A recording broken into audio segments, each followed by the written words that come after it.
Chapter 11, The Courage to Lead. Hanging in the lobby of its corporate headquarters was a huge sign that stated their just cause, helping people on their path to better health. And the company's executives believed it. They saw their company as having a purpose beyond just making money. They wanted to use their company to advance something bigger. They regularly had meetings with healthcare companies, hospitals, and physicians on how they could better work together for patients. However, near the end of many of these meetings, someone would point to the elephant in the room: but don't you sell cigarettes in your stores? In February 2014, CVS Caremark announced that it would stop selling any tobacco-related products in all of their over 2,800 stores. It was a decision that would cost the company $2 billion per year in lost revenue. It was a decision they chose to make even though there was no competitive pressure to do so. There was no loud public demand that they make the decision. There was no scandal. There was no online campaign to force them to make the decision. The news was met with overwhelming support from the general public. But Wall Street and its pundits were none too pleased. It might make money in Oz, said Jim Cramer, one of CNBC's financial commentators, but Wall Street is not Oz. Wall Street isn't saying, "You know what? I am going to buy CVS because they are good citizens." Cramer went on, "I'm trying to figure out the earnings per share." And the earnings per share for CVS just got worse. Other outside commentators agreed and saw the decision as a boost for CVS's competitors. One Illinois-based sales and marketing consultant pointed out that the decision translated into 700 packs of cigarettes a week per store that would now be sold by some other retailer, adding that retailers know that winning the adult tobacco consumer generates incremental sales from ancillary purchases during the same visit.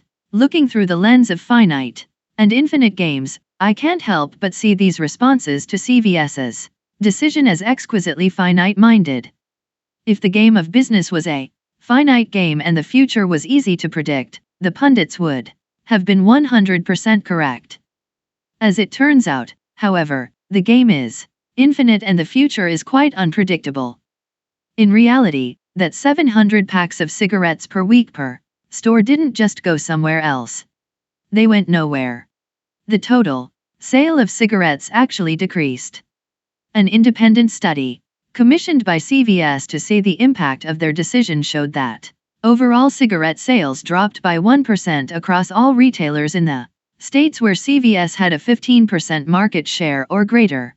In those states, the average smoker bought 5 fewer packs of cigarettes, which totaled 95 million fewer packs sold over an 8-month period. On the other hand, the number of nicotine patches sold increased by 4% in the period immediately after CVS stopped selling cigarettes, indicating that CVS's decision actually encouraged smokers to quit. As for the lost revenue, other purpose-driven companies who previously refused to do business with CVS also took notice. Companies like Irwin Naturals and New Chapter Vitamins and Supplements, whose products are available at Whole Foods and other specialty health stores, finally agreed to allow CVS to carry their products too. A move that allowed CVS to offer a greater selection of high-quality brands to their customers and open new sources of income. When a company with the stated cause of helping people live healthier lives made a courageous decision to deliver on that purpose, not only did it help make Americans a little healthier, but it also had a positive impact on overall sales at their pharmacies. Of course, there are many other factors that have contributed to CVS's, which soon after the decision changed their name to CVS Health, stock performance. But financial health in the infinite game is again, like exercise, impossible to measure in daily steps. It is a steady build-up that, in time, yields dramatic results. Jim Cramer adroitly pointed out that Wall Street isn't going to buy a company because they are good citizens. But customers and employees do. And more loyal customers and more loyal employees tend to translate into more success for the company. And the more successful a company, the more shareholders tend to benefit. Or am I Missing something? Indeed, as Kramer and other analysts predicted, CVS's stock price did fall 1% the day after the announcement, from $66.11 to $65.44 per share, only to recover the very next day. A year and a half after the announcement and 8 months after the plan was implemented, the stock hit $113.65 per share, double what it had been before the announcement and a record high for the company. And what of that gold standard of public company financial metrics that Jim Cramer was so worried about, the earnings per share? Prior to the announcement in December 2013, CVS had an EPS of $1.04. After the announcement, it dropped to 95 cents. By the next quarter, it was back up to $1.06 and then rose by 70% to average $1.77 over the course of the next 3 years. Adopting an infinite mindset in a world consumed by the finite can absolutely cost a leader their job. The pressure we all face today to maintain a finite mindset is overwhelming. For most of us, almost any kind of career opportunities we have are almost all tied to how well we perform in the finite game. Add the steady drumbeat of the analyst community, pressure from private equity or venture capital firms, the tying of executive pay packages to stock performance rather than company performance, which amazingly don't always align, our egos, and the pressure many of us put on ourselves because we falsely tie our own value or self-worth to how we perform in the finite game, and any hopes we may have to do anything other than play with a finite mindset seem completely dashed. Bowing to the pressure of the finite players around us is the easy and expedient choice. This is why it takes courage to adopt an infinite mindset. The courage to lead is a willingness to take risks for the good of an unknown future. And the risks are real. For it is much easier to tinker with the month, the quarter, or the year, but to make decisions with an eye to the distant future is much more difficult. Such decisions may indeed cost us in the short term.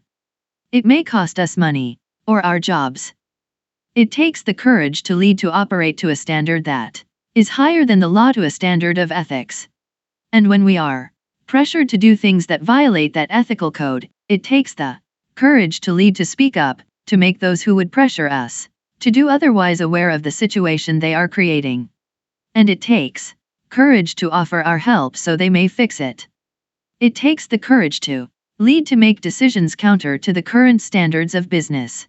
And it takes the courage to lead to ignore the pressure of outside parties who are not invested in or believers in our just cause. Courage, in the infinite game, is not solely about the actions we take.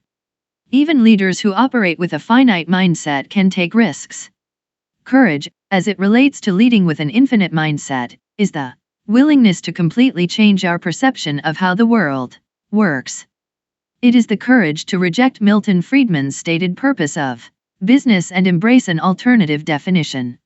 When we have the courage to change our mindset from a finite view to a more infinite view, many of the decisions we make, like CVS's choice to stop selling cigarettes, seem bold to those with a more traditional view of the world.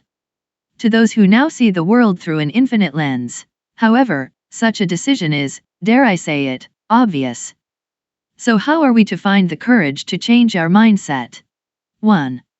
We can wait for a life-altering experience that shakes us to our core and challenges the way we see the world. 2.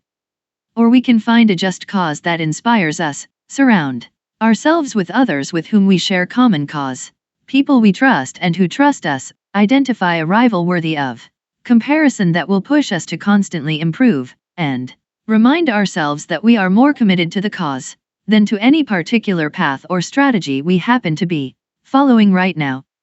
The first method is completely legitimate and indeed is the way so many of our great leaders came to be infinite-minded. Be it tragedy, opportunity, or divine intervention, something pushed them, sometimes quite suddenly, to see the world in an entirely new way. This method is, however, a bit of a gamble. I would not recommend that we simply go about our days waiting for this to happen. The second method offers us a little more control. All that is Required is a little faith, a little discipline, and the willingness to practice. For many, that conversion can feel profound. Beyond how it feels, however, such a mind shift does indeed affect the decisions and actions we take. To those who still see the world through a finite lens, our actions may seem idealistic, naive, or stupid. To those who believe what we believe, our actions will seem courageous. To the infinite-minded players out there, those courageous choices become the only options available. The power of purpose. She told me I couldn't let our airline fail because of the dramatic impact it would have on her life as a single working mom, he remembers. Doug Parker was named the new CEO of America West Airlines on September 1, 2001. 10 days later, the events of September 11 unfolded. Though many businesses suffered, the impact on the airline industry was especially hard. U.S. passenger loads declined over the following 2 years to a level that hadn't been seen since World War II. Companies like United and U.S. Airways filed for bankruptcy protection. And for a smaller regional airline like America West, who didn't have the kind of revenue cushion the bigger airlines had, it looked like the company was going to completely collapse. Parker was one of the first to apply for a government loan from the newly formed Air Transportation Stabilization Board, ATSB, which offered $10 billion in loans to the airline industry after September 11. But the meeting didn't go well. Flying home on an America West flight, Parker felt dejected. It didn't look good, he recalls. As the newly minted CEO of America West, I was going to have the shortest, least successful CEO career in history. To take a break from thinking about the day, he decided to go to the galley to talk to the flight attendants. And that's when he met Mary. An outstanding flight attendant, Mary's job meant everything to her. It was no fault of hers that she worked for an airline without the strength to survive the industry shakeout. The only hope she had to avoid a serious personal crisis, Parker recounts, was for the people she worked for to figure out how to keep her company afloat. Before meeting Mary, avoiding collapse was a business matter for Parker. It was about figuring out the numbers to keep the company in business. It was only about managing the resources. After meeting Mary, it became a personal mission. It was about will to. That commitment to a purpose bigger than ourselves drove us to accomplish things we likely would not have been able to if we were simply working on our own account, Parker explained. With newfound passion, the new CEO and his team fought for and received the government loan that had seemed impossible to get on the flight home. Looking to further strengthen the company and get a more competitive route network, Parker led America West into a merger with U.S. Airways in 2005 and with American Airlines in 2013. At that point the mission was accomplished, says Parker with pride. American is the largest airline in the world. Our team was finally safe. But something still felt off for Parker. By early 2016, I found myself questioning my purpose for working, he said. We had delivered on a purpose bigger than ourselves, and I was still showing up to work, but it didn't feel very fulfilling. Was I just working for money, he remembers asking himself. For prestige? I sure didn't like the thought of answering either of those questions in the affirmative. Parker started to ask himself if he should leave the company, move on to do something that could better fulfill my desire to work for a cause bigger than myself, as he put it. This is so common among highly successful people. After they finish their careers, they go on to start foundations or distribute their wealth to charity, working to fulfill a desire to give back, do that something more philanthropic. But purpose is not something we only find after a successful career. Parker's drive to serve Mary and her colleagues, though incredibly inspiring, was framed as a moonshot. It had an endpoint. And once completed, Parker was left searching again. He had tasted what it felt like to be driven by something bigger than himself. It ignited a passion in him to drive the company to succeed like never before, not for his own glory, but for others. And he wanted that feeling again. Parker heard a talk given by Bob Chapman, the CEO of the manufacturing company Barry Wehmiller. Chapman, about whom I wrote extensively in Leaders Eat Last, is an outspoken voice for the idea that the best leaders and the best companies prioritize people before numbers. That his company consistently thrives beyond expectations with a people before profit philosophy earns him invitations to speak to the converted and skeptics alike. It was at one of those talks that Parker was struck with a clear realization. He recognized the moonshot, but he hadn't yet recognized the context for that moonshot. Working to give people job security and higher pay may be an essential milestone on his journey, but it wasn't the just cause that could inspire him for the rest of his life.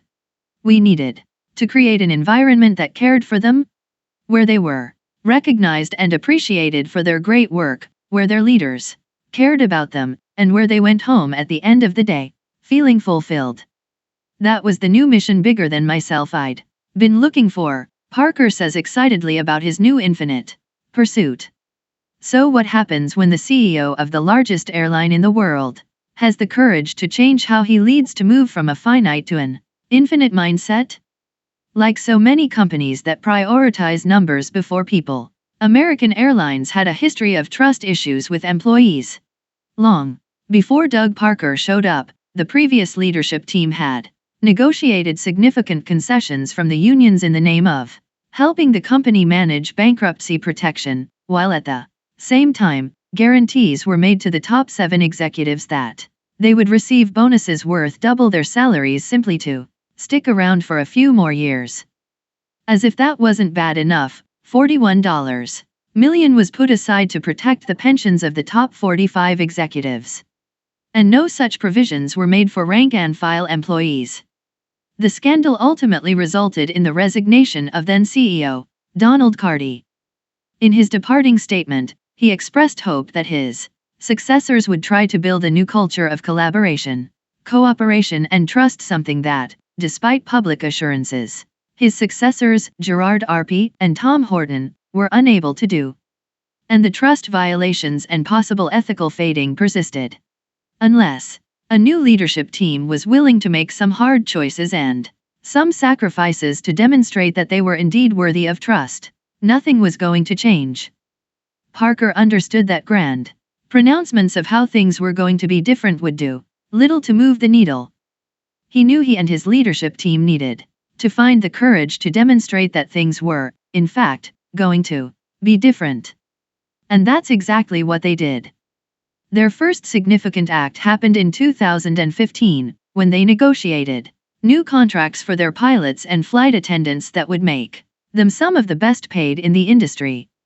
A year later, however, Delta and United signed new pilot and flight attendant contracts of their own, leapfrogging American by 5% for flight attendants and 8% for pilots.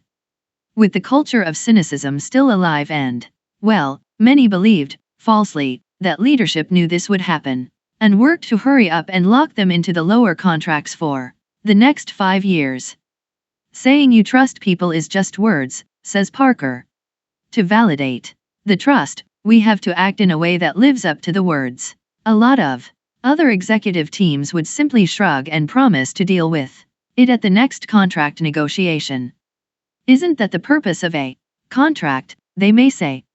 However, trust is not built by pressure or force, trust is built by acting in a way consistent with one's values, especially when it's least expected. Trust is built when we do the right thing, especially when we aren't forced to. And seeing their employees left behind industry averages for 3 or 4 more years just didn't feel right for the new American, and it doesn't feel consistent with our commitment, according to a joint statement issued by Parker and company president Robert Easom. The senior executives decided to give all their flight attendants and all their pilots a mid-contract raise of 5% and 8%, respectively, and asked for nothing in return. The decision would cost the company over $900 million over the next 3 years. It was a decision they knew Wall Street would hate. And they were right. On April 27, 2017, When American made the announcement, Wall Street's reactions were predictably disapproving. One analyst, Kevin Chrissy, who specializes in the airline industry for Citi, wrote to his clients, "This is frustrating. Labor is being paid first again. Shareholders get leftovers." A letter from a group of J.P. Morgan analysts echoed the sentiment. "We are troubled by AAL's wealth transfer of nearly $1 billion to its labor groups," said the opening line of the letter.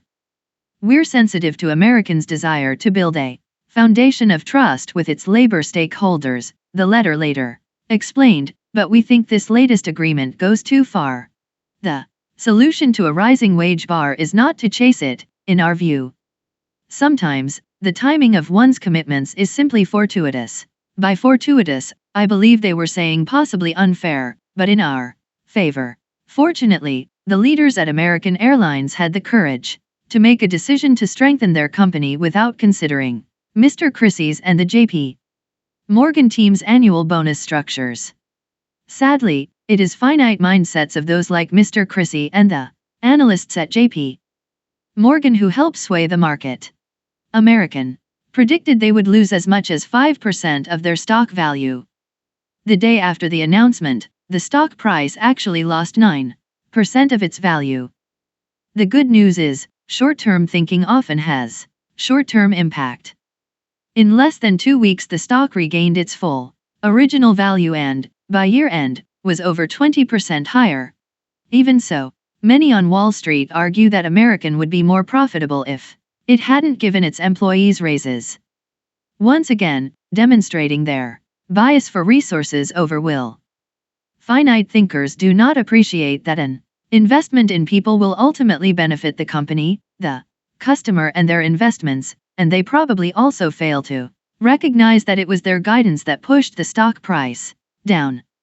A CEO of a major public company pointed out to me that Wall Street analysts tend to write for the short-term community. So they tend to write the things that promote their interests' finite objectives. Responding to a question about all that short-term analyst chatter, Parker admitted that it is hard to completely ignore.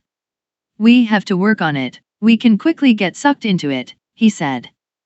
The good news is, Parker, his team and the board of directors are working hard to be less reactive to the noise and to stay focused on the long term.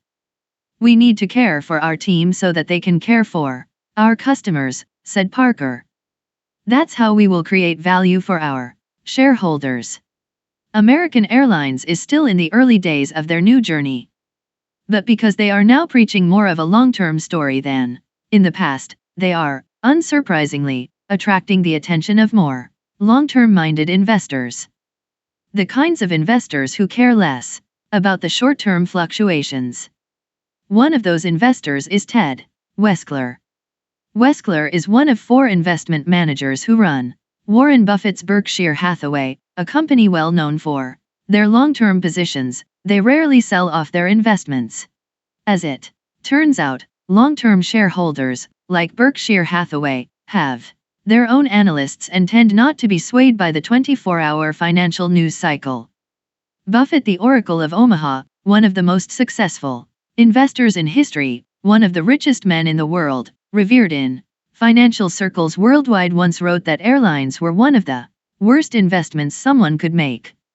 As he explained in a 2007 Berkshire Hathaway shareholder letter, the worst sort of business is one that grows rapidly, requires significant capital to engender the growth, and then earns little or no money. Think airlines.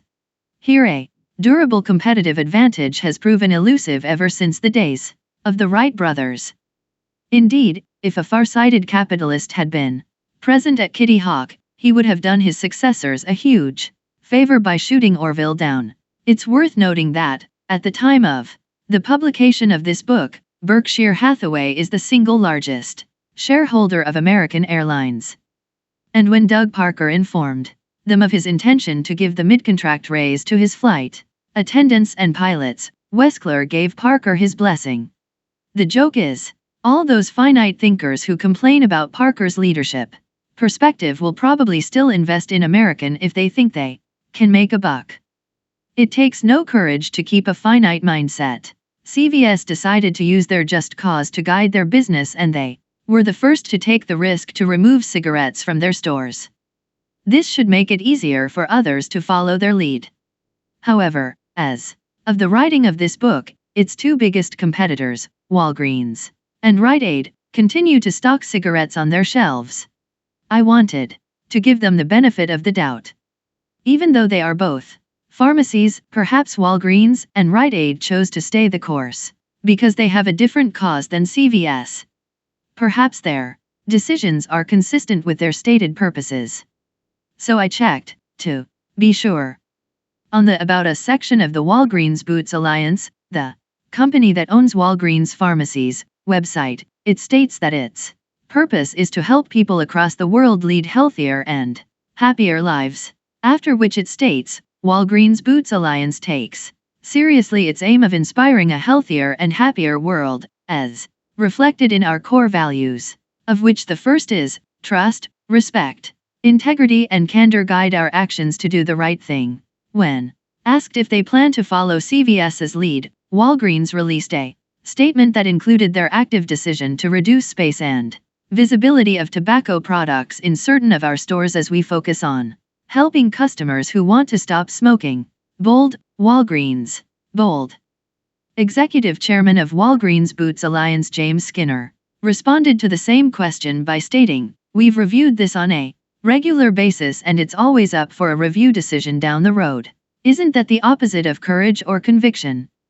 What exactly is Mr. Skinner afraid will happen if he makes a decision consistent with the company's actual stated purpose? According to the Centers for Disease Control, CDC, smoking is the leading preventable cause of death in the United States. The number of people who die from smoking-related illness each year is greater than all the people who die from HIV, illegal drug use, alcohol use, car accidents, and firearm-related incidents combined. Cigarettes kill 480,000 people every single year. That's 80,000. More than the total number of American servicemen who died in all of World War II. The economic costs are also exorbitant. All those smoking-related illnesses cost American taxpayers more than $300 billion each year. The entire cost of NASA's Space Shuttle program, which includes building 6 space shuttles, 5 of which flew to space, cost taxpayers $196 billion over the course of more than 30 years, an average of $6.5 billion per year. The annual healthcare total related to smoking costs the country nearly 50 times more than traveling to space. If an oil company is held responsible for the costs associated with an oil spill or even a leaky pipeline, if car companies are held responsible when defects in a car's design causes injury, then shouldn't tobacco companies and the stores that sell their products be held responsible for that $300 billion annual cost? Remember those errors in causal perception in the ethical fading section. Of course, a pharmacy devoted to helping people be healthy that sells a highly addictive and cancer-causing product like cigarettes bears some responsibility for the ill health they cause their customers, yes?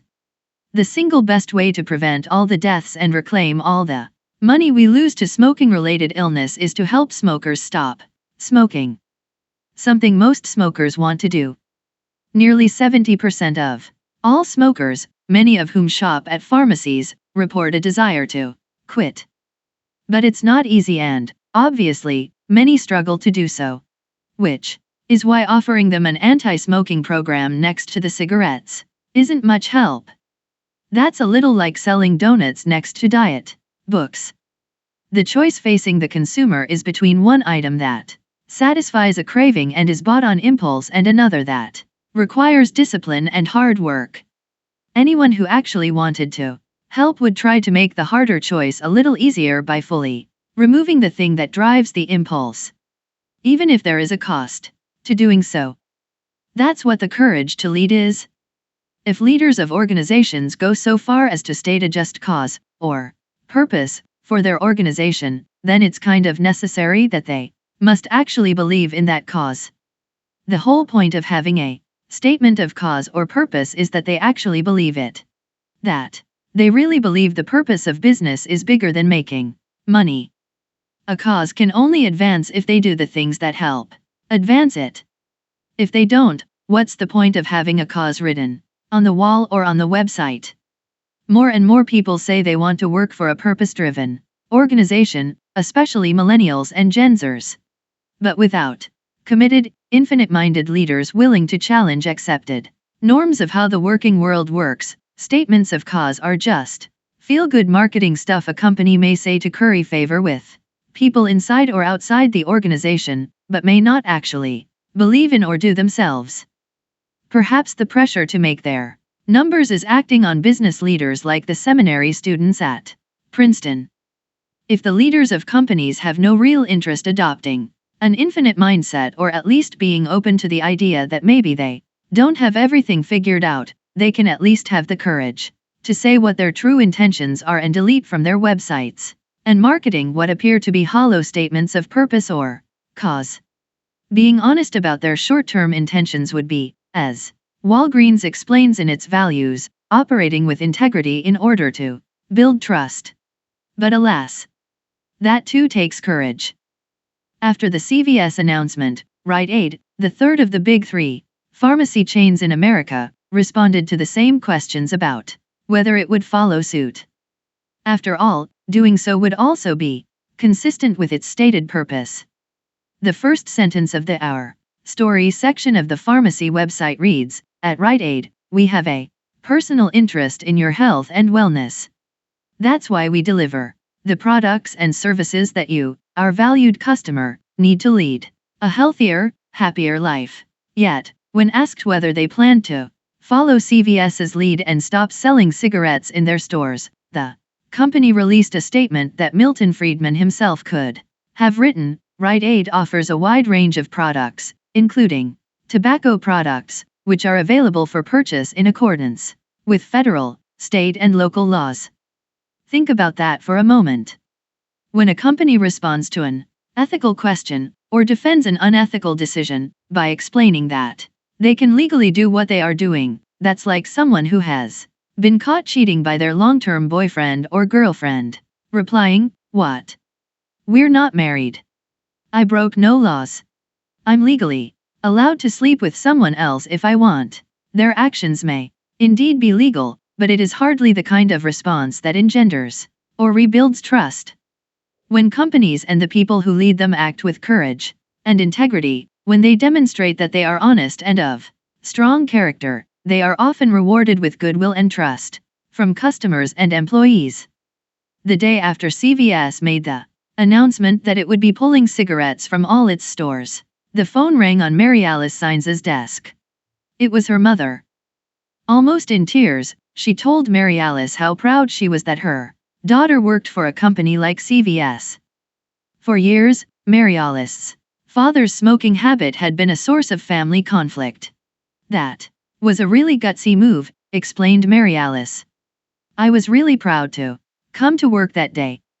And I think out of everything," she continued, "that was the day where I sat back and I thought, I am absolutely in the right place. It's safe to say that neither employees nor customers get the same warm and fuzzy feelings when a company obeys the law." The courage to see the infinite game, to see the purpose of business as something more heroic than simply making money, even if it's unpopular with the finite players around us, is hard. True courage to lead holds the company and its leadership to a much higher standard than simply acting within the bounds of the law. Only when organizations operate on a higher level than federal, state, and local laws can we say they have integrity. Which, incidentally, is the actual definition of integrity: firm adherence to a code of, especially moral or artistic values, incorruptibility. Indeed, the pursuit of a just cause is a path of integrity. It means that words and actions must align. It also means that there will be times when leadership must choose to ignore all the voices calling for the company to serve the interests of those who don't necessarily believe in the cause at all. Integrity does not just mean doing the right thing. Integrity means acting before the public outcry or scandal. When leaders know about something that is unethical and only act after the outcry, That's not integrity. That's damage control. They wait for public opinion to tell them what to do, said Rosabeth Moss Cantor, a professor at Harvard Business School, when talking about how CEOs make decisions today. CEO courage is in short supply. Splits and crossroads. Human beings are messy and imperfect. There is no such thing as a perfectly infinite-minded leader, and there is certainly no such thing as a perfectly infinite-minded organization. In reality, even the most infinitely focused companies can stray onto a finite path. And when that happens, it takes the courage to lead to recognize that the organization has strayed from its cause, and it takes courage of leadership to get back on course. This is sadly common once an organization has achieved great success. Whereas the infinite-minded player sees that they are still at the tip of the iceberg no matter how much traditional success they enjoy, the finite player will often transition into playing defense to guard their pole position. It takes courageous leadership to stay in the infinite game after you arrive at the top. To recognize that, regardless of how much success has been achieved, the cause is infinite. Unfortunately, the temptation to convert to finite is so tempting. There was a period, for example, when the Disney Corporation strayed from its infinite cause to chase more finite pursuits like global domination, enhanced shareholder value, and the enrichment of those who chose to enable it. In 1993, Disney bought Miramax Films, which went on to produce such family-friendly movies as Quentin Tarantino's crime flick Pulp Fiction, Danny Boyle's black comedy about Scottish heroin addicts, Trainspotting, and a re-released edit of Francis Ford Coppola's surreal ride into the Vietnam War, Apocalypse Now Redux. Under Disney's record label, Hollywood Records, we were able to enjoy such family-friendly acts as the hardcore punk band Suicide Machines and heavy metal band World War III.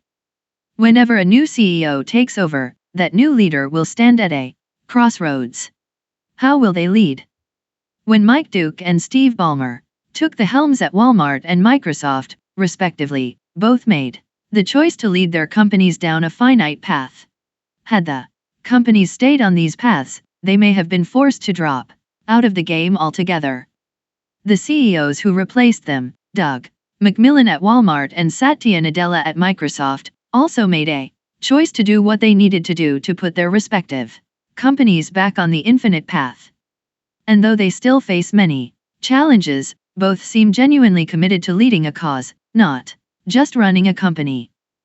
Major events, like an IPO or change in leadership, can force an organization to choose one path over the other two.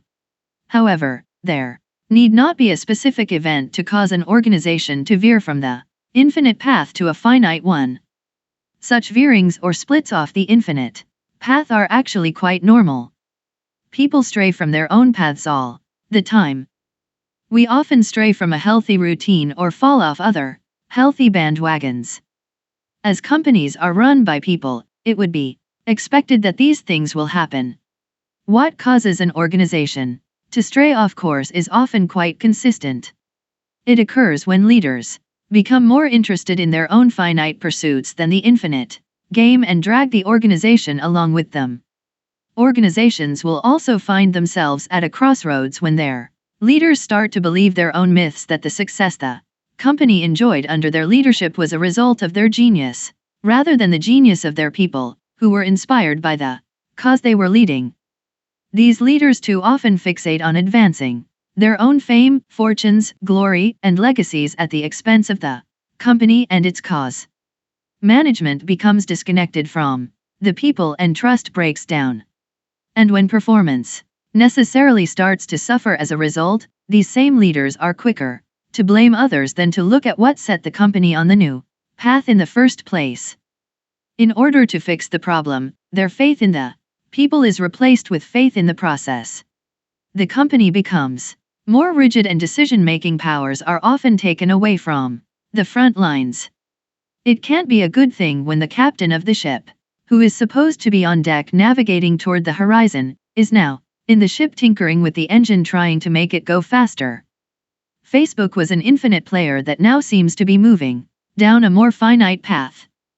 Founded in 2004, Facebook came to life with a well-articulated cause to give people the power to build community and bring the world closer together. Today, however, it finds itself embroiled in scandals that do anything but bring the world closer together.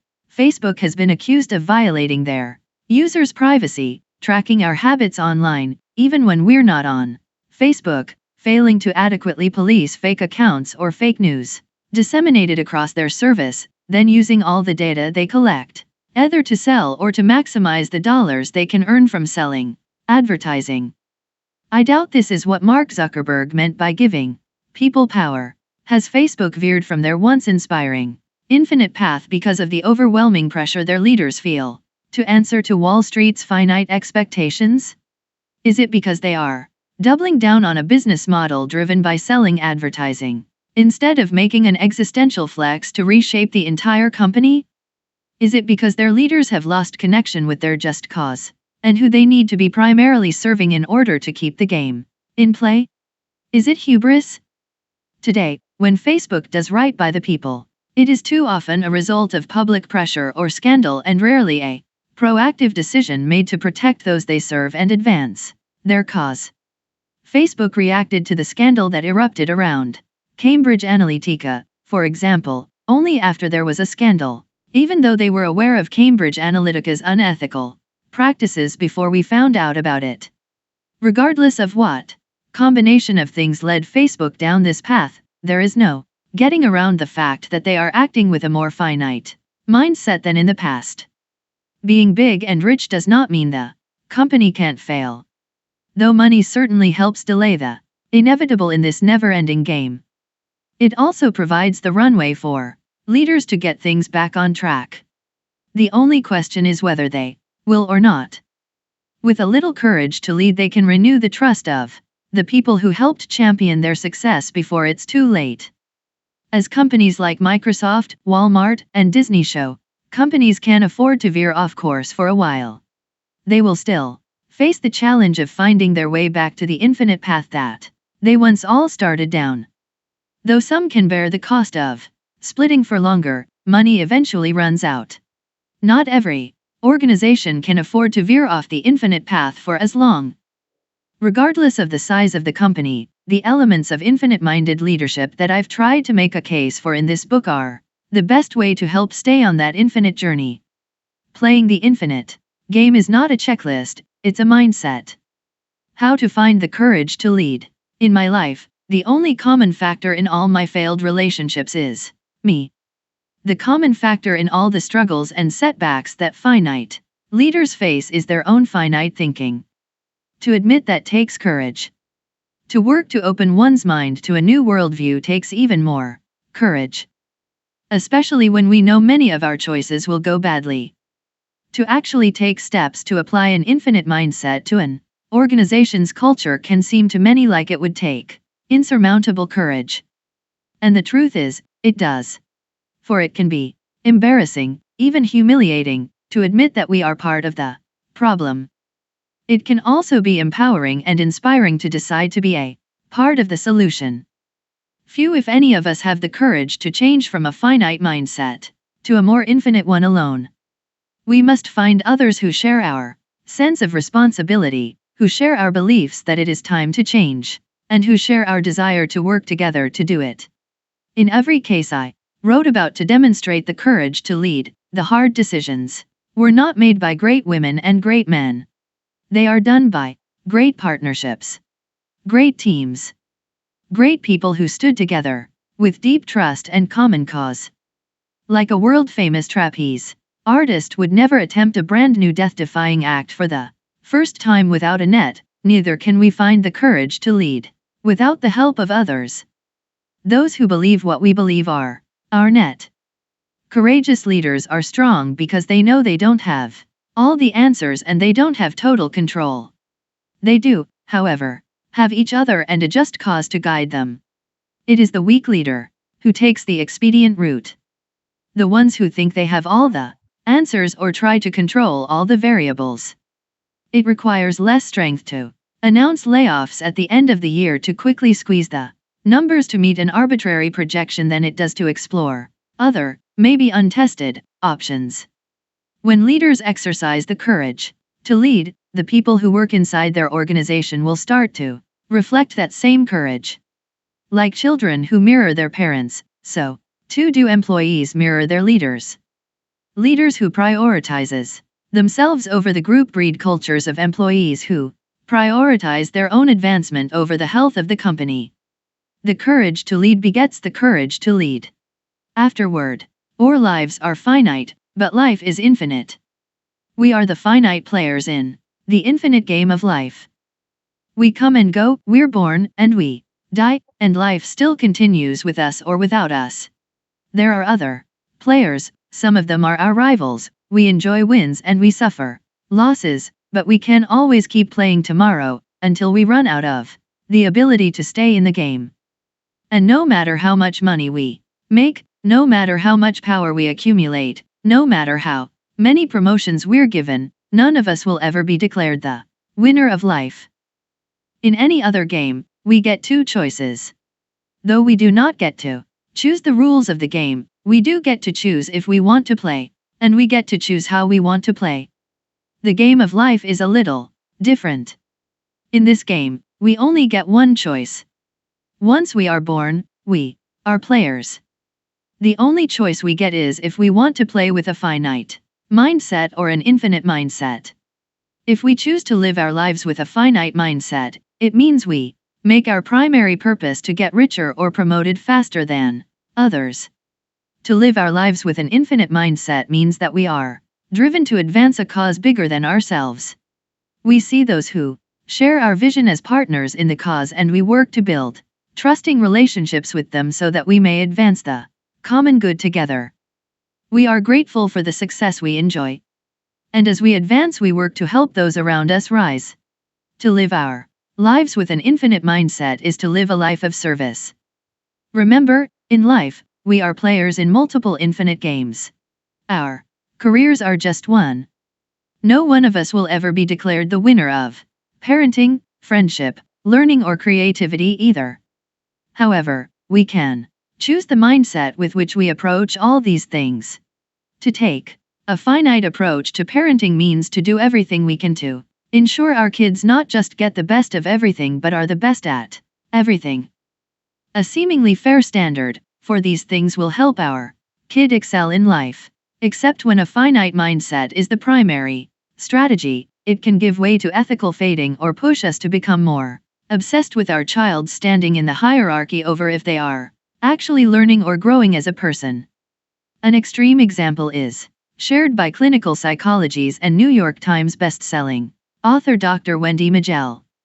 She tells the story of a father who raised his hand during a conference at which she was speaking to tell her that he had a fight with a pediatrician about his son's APGAR score. And I won.